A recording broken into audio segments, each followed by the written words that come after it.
Assalomu alaykum hurmatli o'quvchilar. Ismim Eldor Akram va sizlar bilan 56-darsimizni boshlaymiz. Demak, mavzu o'nli kasrni o'nga, yuzga, mingga va hokazo sonlarga ko'paytirishni demak ko'rib o'tamiz. Endi bu 10, 100, minglarning o'nning darajalari desak ham bo'ladi. 10, 100, ming, 10 ming, 100 ming bo'lishi ham mumkin. Bu juda ham oson.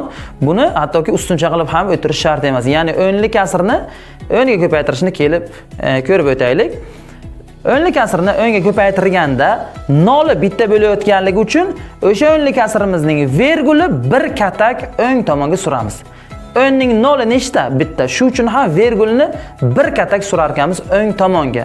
Masalan, 3,124. 3,24 berilgan deylik. Shuni o'ngga ko'paytirsak 32,4 bo'lar ekan. Ya'ni vergul bir katak surilar ekan. Agar 100 ga ko'paytirsakchi, o'sha vergulni 2 katak suramiz, chunki 100 ning 2 ta noli bor. Shu uchun ham. Yoki o'sha o'nli kasrimizni mingga ko'paytirganda esa mingning 3 ta noli bo'layotganligi uchun vergul o'ng tomonga 3 katak suriladi. Demak, qaytaraman. O'nli kasrni o'ngga ko'paytirganda vergul bir katak surilar ekan, o'nli kasrni 100 ga ko'paytirganda 2 katak surilar ekan, mingga ko'paytirganda esa 3 katak o'ng tomonga surar ekanman. Xo'p, bu darsimizning nazariy qismi edi. Ana endi amaliy qismga o'tamiz. Qani ketdik. Xo'p, davom etamiz o'quvchilar. Ana endi amaliy qismga o'tamiz. Demak, mavzu o'nli kasrni o'nga, yuzga, mingga va hokazo, demak, sonlarga ko'paytirish. Ya'ni o'nning darajalariga ko'paytirish. Xo'p, bu juda ham oson o'quvchilar. O'nli kasrni o'nga ko'paytirish ham, yuzga ko'paytirish ham, mingga ko'paytirish ham juda oson. Demak, hozir shu narsani ko'rib o'tamiz. Qarang, bizga quyidagicha son berilgan, misol berilgan bo'lsa, 18,176 ko'paytirilgan 10. Demak, 18,176 bu o'nli kasr, demak shuni o'nga ko'paytiryapmiz. Bunda o'quvchilar nol nechta bo'ladigan bo'lsa, masalan, 10 da bitta nol bor, 100 da 2 ta nol bor, 1000 da 3 ta nol bor. Nol nechta bo'ladigan bo'lsa, vergul shuncha katak o'ng tomonga suriladi. Ya'ni 10 ning bitta noli bor. Demak, o'nli kasrimizni vergulni bir katak o'ng tomonga qarab suramiz. Bitta nol bo'lsa, demak bir katak surilar ekan. 2 ta nol bo'lsa 2 katak, 3 ta nol bo'lsa 3 katak surilar ekan. Demak, o'nda bitta nol bor. Demak, 18,176 ni vergulini bir katak suramiz o'ng tomonga. Natijada 187,6 hosil bo'ladi. Demak, bu juda oson. Ana endi keyingi misolga o'tamiz.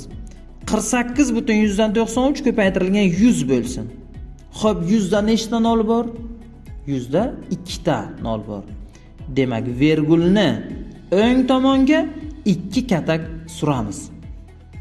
100 ning noli 2 ta bo'lganligi sababli vergul 2 katak surilar ekan o'ng tomonga. Xo'p, o'zi 48,193 ni bir katak suradigan bo'lsak, 9 dan keyin 9 bilan 3 ni orasiga kelib qoladi vergul. Yana bir katak suriladigan bo'lsa, 3 dan ham keyinga o'tib qoladi va yuqorida ham aytib o'tdik, vergul oxirgi sondan ham keyinga o'tib qolsa, oxirgi sonimizdan ham o'ng tomonga bo'lib qolsa, uni yozish shart emas. Demak, vergul 2 katak suriladigan bo'lsa, natijada 4893 soni hosil bo'lar ekan. Xo'p, ana endi navbatdagi misollarga o'tamiz o'quvchilar. Xo'p, navbatdagi misolimiz 6,100 dan 13 ko'paytirilgan 1000. Xo'p, bunda ham mingning nollari nechta ekanligiga ahamiyat beramiz. Demak, mingda nechta nol bor? 3 ta nol bor. Demak, o'nli kasrimizni vergulini 3 katak o'ng tomonga qarab suramiz. Mingning noli 3 ta bo'lganligi uchun 3 katak surar ekanmiz o'ng tomonga qarab. Xo'p, o'zi bir katak suradigan bo'lsak, 61,3 bo'lib qoladi bu. 61,3 dan 3 bo'lib qoladi. Yana bir katak suradigan bo'lsak, 613 ga aylanadi. Ya'ni songa aylanib, natural songa aylanib qoladi. 2 katak surilish natijasida o'zi 613 ga aylanib natural son bo'lib qoldi. Yana bitta nolimiz qolib ketganligi uchun o'sha 613 ning orqasiga bitta nol yozib qo'yamiz. Ya'ni natural songa aylangandan keyin qolgan ortiqcha nollar orqasiga yozib qo'yilar ekan. Bu esa 2 katak surilish natijasida o'zi 613 ga aylandi. 2 katakda yana bitta nol esa orqasiga yozib qo'yildi. Natijada 6130 hosil bo'ldi. Xo'p, navbatdagi misolimiz 5,2 ko'paytirilgan 100. 100 dan nechtadan olib bor? 2 dan olib bor. Demak, biz o'nli kasrni, vergulni 2 katak surishimiz kerak o'ng tomonga qarab. Bir katak sursak, o'zi vergul 2 dan keyinga o'tib qoladi-da, 52 hosil bo'ladi va son hosil bo'lgandan keyin qolgan ortiqcha nollar, demak, orqasiga yozib qo'yiladi. Demak, 52 bo'ldi, yana bittadan olib qolib ketganda, shuni orqasiga yozib qo'ydik. Demak, 520 hosil bo'ldi. Xo'p, bu darsimizning oxirida o'quvchilar, ana endi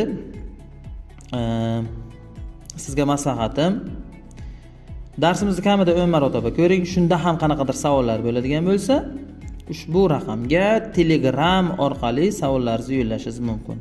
Va men barcha savollaringizga javob berishga harakat qilib ko'raman.